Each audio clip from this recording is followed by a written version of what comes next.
Hello friends, welcome in my channel. बेटा आज हम स्टार्ट कर रहे हैं आपकी एक्सरसाइज 3.3 एंड क्वेश्चन नंबर 11। ठीक है, इस क्वेश्चन में बेटा क्या कह रहा है, यदि ए तथा बी समान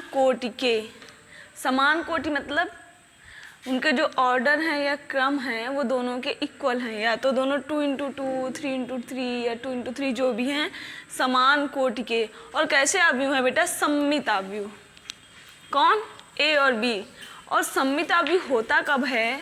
जब ए डैश इक्वल होता है ए के और बी डैश इक्वल होता है बी के। यानी हमें उसने दिया है कि ए बी समान कोटि के सममित अवयव हैं।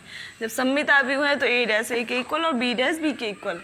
तो हमसे कह रहा है ए बी माइनस बी ए एक ऑप्शन दे रखा है कि कैसा अवयव है।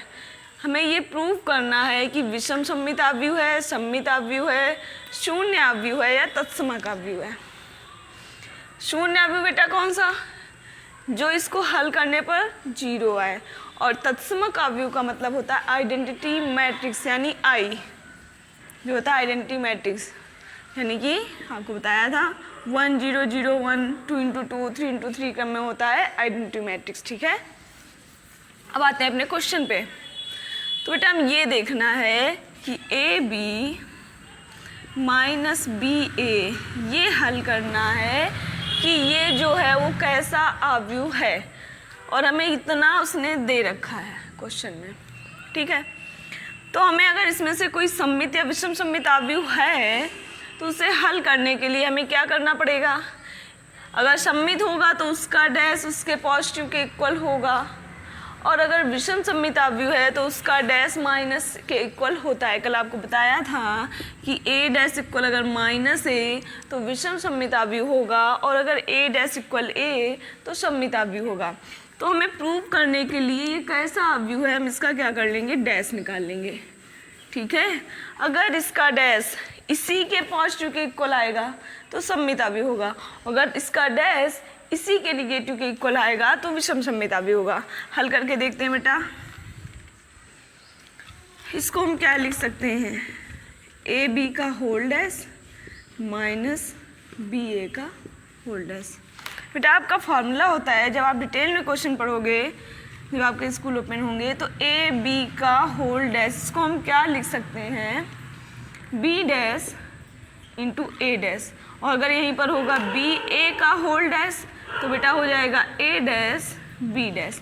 मतलब कि जो आपका पीछे होता है, बाद में होता है, वो आपका पहले आ जाता है, और जो पहले आपका होता है वो बाद में चला जाता है। ठीक है, इनटू में। तो इसको आप क्या लिख सकते हो, बी डैश इंटू ए डैश माइनस इसको आप लिख सकते हो ए डैश एंड बी डैश।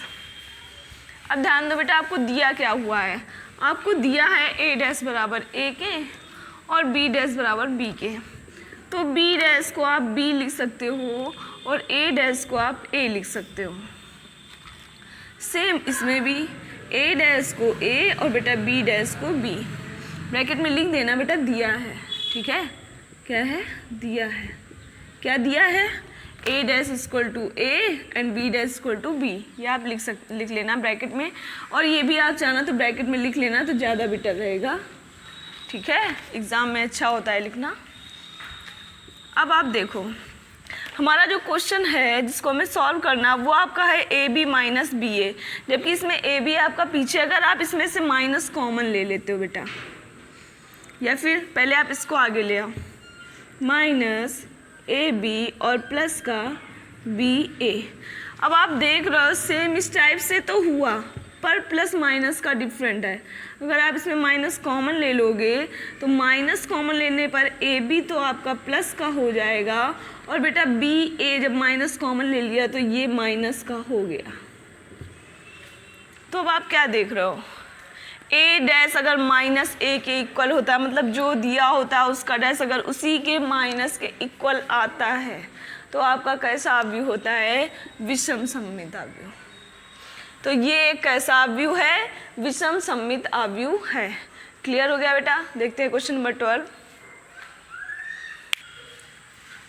बेटा क्वेश्चन नंबर 12, यदि a equal to cos alpha minus sine alpha cos alpha, तो A plus A dash equal to I, ये हमें दिया है यदि अल्फ़ा का मान है, मतलब ये कह रहा है कि इसमें अल्फ़ा का मान हम कितना लें कि ये आई के इक्वल हो जाए, मतलब a plus A dash equal to I के हो जाए तो कॉस अल्फ़ा का मान मतलब अल्फ़ा का मान कितना होगा।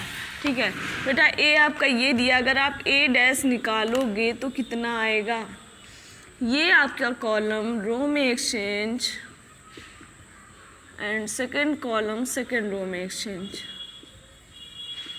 ठीक है बेटा, अब हम इसको हल कर लेते हैं। a plus A dash equal to I, A के सारे एलिमेंट्स लिखेंगे, cos alpha minus sine alpha, sine alpha and cos alpha, plus plus लगाए plus A dash cos alpha sine alpha minus sine alpha and cos alpha, ये equal है I के। आई का मतलब identity matrix, यानी कि जिस क्रम में आपका क्वेश्चन होगा उसी क्रम का आपका आइडेंटिटी मैट्रिक्स लिया जाता है। ठीक है, तस्मक आव्यूह या इकाई आव्यूह। तो आपका हो जाएगा 1 0 एंड 0 1। अब इसको सॉल्व कर लेते हैं बेटा। Cos alpha plus cos alpha plus है, यानी कि 2 कॉस अल्फ़ा हो जाएगा, 2 कॉस अल्फ़ा। ठीक है, minus sine alpha plus sine alpha, बेटा minus sine alpha plus sine alpha आपका कट जाएगा, बचेगा 0, या फिर आप एक स्टेप बढ़ा लो, minus sine alpha plus sine alpha.